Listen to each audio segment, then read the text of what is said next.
All right, today we're diving into the really critical systems and procedures that let armed forces operate on, and just as importantly, recover from, a contaminated battlefield. We're going to look at the tools for detection and the science behind decontamination, some absolutely vital skills for facing the most dangerous threats you can imagine. So, I want you to picture this. You've just moved through a contaminated area. Your vehicles? Coated in radioactive dust. Your water supply? Who knows? It might be compromised. How can you be sure your gas mask still has a perfect seal? And, the big one, how do you actually strip that contamination away so you can finally take off your mask and breathe freely? Look, these aren't just some abstract questions from a textbook. They are literally life-or-death problems on the modern battlefield.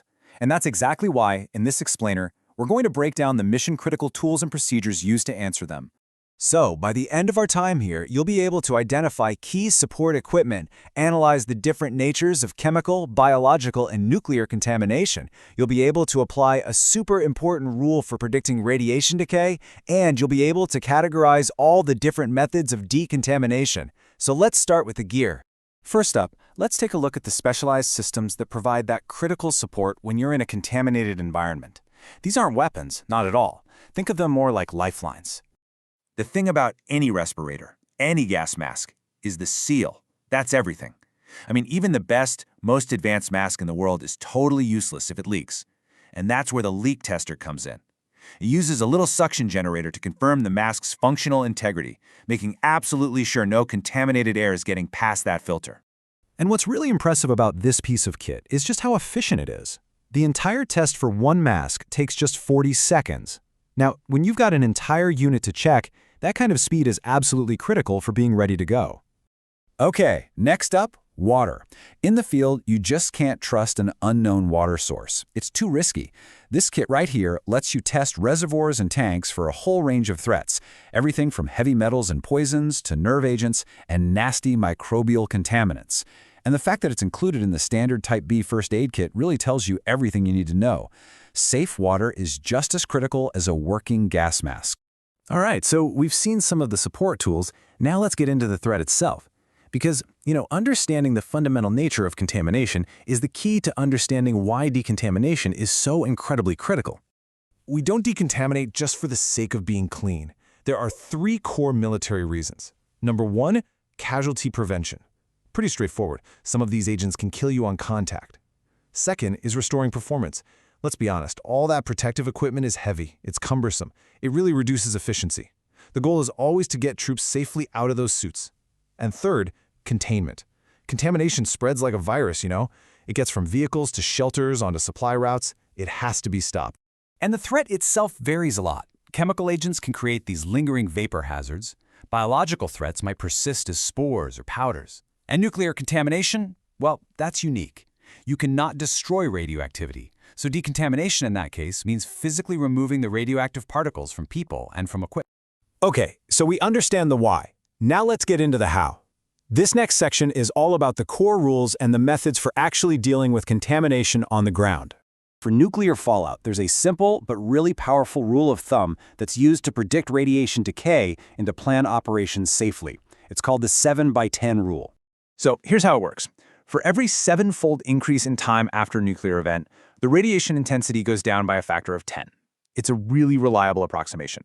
To give you a concrete example, if the radiation level is, say, 100 centigrade per hour at 7 hours after the blast, you can predict that it will drop all the way down to just 10 centigrade per hour at 49 hours. That kind of predictive power is absolutely crucial for planning when an area might be safe enough to enter. And this graph shows the concept perfectly. You've got radiation intensity on the vertical axis, time on the horizontal, and the rule creates this sharp, predictable downward curve. The points you really need to remember are at 7 hours and 49 hours. For every 7-fold increase in time, the danger drops by a factor of 10. Simple as that. Now, for chemical agents, the key concept you need to know is called persistency, and the magic number is 10 minutes. If an agent is a hazard for less than 10 minutes, it's considered non-persistent, and usually you don't even need to decontaminate. But anything lasting longer than that is persistent, and it absolutely must be decontaminated. Okay, now let's talk about the actual levels of decontamination. First, you have emergency decon. This happens within a minute of exposure, and it's all about exposed skin for immediate survival. Then there's partial decontamination, which you do during a mission, focusing on critical surfaces like vehicle controls or weapon grips. And finally, you have complete decontamination. That's done after the mission is over, and the goal is full restoration, allowing people to finally take off their masks and gloves for good. For radiological threats, though, the methods are fundamentally different. Because remember, you're physically moving the material, not neutralizing it. So your options are natural aging, which basically means you mark an area and let that 7x10 rule do its thing. Then there's sealing, which involves covering the material with something like earth or concrete, really effective for alpha and beta emitters. And finally, you've got direct removal, which is exactly what it sounds like. Literally brushing, vacuuming, or scraping the contaminated material away. All right, that covers the core concepts. That was a lot, so let's do a quick mission recap just to make sure the key points really stick. Let's hit the crucial points one more time. For tools, remember the 40-second leak tester and the water kit. For aims, it's removal for nuclear threats versus neutralization for chemical ones. For rules, you've got the 10-minute persistency rule for chemicals and the 7x10 decay rule for radiation. And for levels, we progress from emergency to partial to complete decontamination. Got it?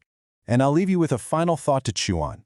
If a chemical agent is non-persistent, meaning it evaporates in just 5 minutes, why might a military force still decide to decontaminate a vehicle that was sprayed by it?